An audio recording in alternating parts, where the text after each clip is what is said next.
అమ్మ నమస్తే అమ్మా. నమస్తే. ఇప్పుడు ఆంధ్రప్రదేశ్ లో జనసేన పార్టీకి సంబంధించిన ఎమ్మెల్యే పైన జరుగుతున్నటువంటి ఈ ఆరోపణలు ఎలా చూడొచ్చు? ఇద్దరి మధ్యలో అసలు ఎవరు తప్పు ఉందని మీరు అనుకుంటున్నారు? ఇద్దరి మధ్య నేను ఒకళ్ళ నాన్న ఇద్దరు తప్పే ఉంది. ఇద్దరు తప్పు ఉందా? ఇద్దరు తప్పే ఉంది. ఎమ్మెల్యే తప్పే ఉంది, ఏమో తప్పే ఉంది. ఈయనేమో ఆ వయసుకి ఆశపడ్డాడు, ఆమెమో డబ్బు కాశపడది. ఈయన పదవి కాను, ఈయన డబ్బుకి. ఇద్దరు కలిసి చేసినారు. ఇప్పుడు మళ్ళీ బయటకి ఎక్కారు అనమాట, బజార్కి ఎక్కారు. ఎక్కి ఇద్దరు ఇడియాలు చూపించుకుంటారు. ఇద్దరు ఇప్పుడు ఏమో పతివేతాలకు మాట్లాడుతుంది. పతివేత ఇంట్లో పాము జరబడితే దూలం మీద ఉన్నోడు దునికి చంపిండంట. అట్ట మాట్లాడుతుంది ఏమో.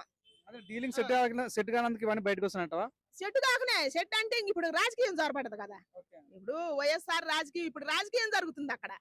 వీళ్ళిద్దరి మధ్య కాదు, అక్కడ రాజకీయం నడుస్తుంది. ఇప్పుడు పవన్ అన్న కీర్తి ఎక్కువ వస్తుంది ఆయనకి, ఆయన సమాజం మీదకి. ఇప్పుడు ఆయన బస్టు పట్టియాలని పగబట్టారు. ఇప్పుడు ప్రజల కన్నా కూడా ఇప్పుడు ప్రజల పరిపాలన ఇట్లా మనుషులను పరిపాలిస్తారు అనమాట. వాళ్ళు వ్యక్తిగతంగా దెబ్బతీస్తారు. దెబ్బతీస్తే పార్టీలు ముందుకు రావట. ఎందుకంటే ప్రజలంతా గమనిస్తూనే ఉన్నారు. నీ చుట్టూ ఉన్న 20 మందే కాదు, నీకు సమాజం మీద 90 మంది కావాలని నేను చెబుతున్నా నాయకులకి. మరి ఇంతకు ముందు మన వైఎస్ రాజశేఖర రెడ్డి గారు, సీనియర్ ఎన్టీఆర్ గారు, చంద్రబాబు నాయుడు గారు వీళ్ళంతా పరిపాలన చేసినప్పుడు ఈ ఏడొచ్చినాయా? ఈ లంచ రాజకీయాలు ఏడొచ్చినాయి. ఇప్పుడు ఈయన పార్టీలోంచి వెళ్తున్నారు, ఆయన పార్టీలోంచి ఏడించి వెళ్తున్నారు. వ్యక్తిగతంగా ఒకరికొకరు బయటకు తీసుకోపోతే దానివల్ల నాయకులకు దెబ్బ పడుతుంది కదా. ఇప్పుడు శ్రీధర్ ఏం చెప్తా అంటే, నాకు ఆమె 27 కోట్లు అడిగిందని ఆయన చెప్తున్నాడు. ఏమన్నా నేనే 7 లక్షలు ఆయనకి ఇచ్చిన అని చెప్తున్నది. అంటే ఎవరు నమ్మొచ్చు? అంటే ఒక్క సంవత్సరంలోనే 5 సార్లు అభాషణ చేసుకుందంట. అసలు ఎవరు తప్పు ఉంది? అసలు ఏ ప్రజలు ఇట్లాంటి విషయాలు చూసినప్పుడు ఎలా అనుకుంటారు? ఒక ఎమ్మెల్యే అయ్యుండి కూడా ఇట్లా జరుగుతుంటే ఎలా చూడొచ్చు? అదే విధంగా ఇప్పుడు తన జనసేన ఉంది కాబట్టి పవన్ కళ్యాణ్కి ఏమైనా డ్యామేజ్ అయ్యే ఛాన్స్ ఉందా? ఆయనకేం డ్యామేజ్ కాదు. ఎందుకైతే ఇప్పుడు తిరుపతి లడ్డు కారణంగా ఎన్ని సమస్యలు వచ్చినాయి. తిరుపతి వెంకటేశ్వర స్వామి మన కలియుగ దైవమైన ఏడుకొండల వెంకటరమణ స్వామిని, ఆ స్వామిని అడ్డం పెట్టుకుని ఎంత రాజకీయం నడుస్తుంది లడ్డు విషయంలో. కానీ ఇదివరకు ఈఏపీ దర్శనాలు, ఫ్రీ దర్శనాలు ఉన్నప్పుడు ఇదివరకు ఎంతమంది పోయారా? ఇప్పుడు పోయిన పార్టీ సెలబ్రిటీకి ఒక చాలా గొప్ప నీడియాలు తీయ దేశం మీద పెట్ట. ఇదివరకు ఉందా? 20 ఏళ్ల కింద ఇది ఉందా? అసలుకి ఇది లేదు.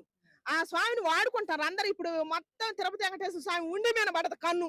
ఈ నాయకులకు మొత్తానికి కన్ను పడి ఒకళ్ళేమో లడ్డు అని తెత్తన్రు, ఒకళ్ళేమో కల్తీ నెయ్యి అని తెత్తన్రు. ఇదంతా ఉపయోగం లేని రాజకీయం. ప్రజల కోసం చేయండి అయ్యా, ప్రజల కష్టాల కోసం చేయండి అయ్యా. వాళ్ళకి అసలు మంచి ఉందా, శబరుందా, రైతుకి ఎట్ట అన్యాయం జరుగుతుంది, పిల్లలు చదువుకున్న భవిష్యత్తులు వాళ్ళ ఎట్ట పాడైపోతున్నాయి, యూత్ ఎట్ట పాడైపోతున్నాయి, ఇవన్నీ ఆలోచించాలి సరైన నాయకుడు అయితే పరిపాలన.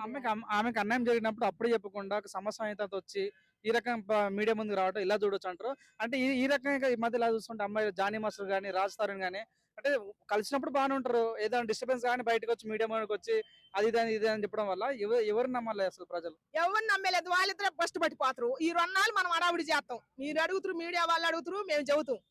ఈ 2 నాళ్ళు అయిపోద్ది. తర్వాత బస్టు పట్టిపోయేది వాళ్ళే. రాజకీయంలో ఉండలేరు. కుటుంబం పరంగా బస్టు పట్టిపోతారు, ఇలువలు పడిపోతాయి. వాళ్ళు రేపటి రోజున ఎక్కడికన్నా రావాలన్నా ముఖం ఉండదు. ఇప్పుడు ఆమె ఇలువబాద్ది, ఈయన ఇలువబాద్ది. ఇద్దరు కలిసి కారులో కూర్చొని రొమాన్స్ చేసినప్పుడు తెలియదా ఇదంతా? అప్పుడు గుర్తు రాలేదా ఈ కోట్లు? అప్పుడు గుర్తు రాలేదా ఈ కడుపులు? ఇప్పుడు ఎందుకు వచ్చినట్టు? ఇది రాజకీయం అని తెలియట్లేదా? రాజకీయ కుట్ర ఉంది అనుకోవచ్చా దీంట్లో? కుట్రే ఉంది, స్పష్టంగా అనొస్తుంది.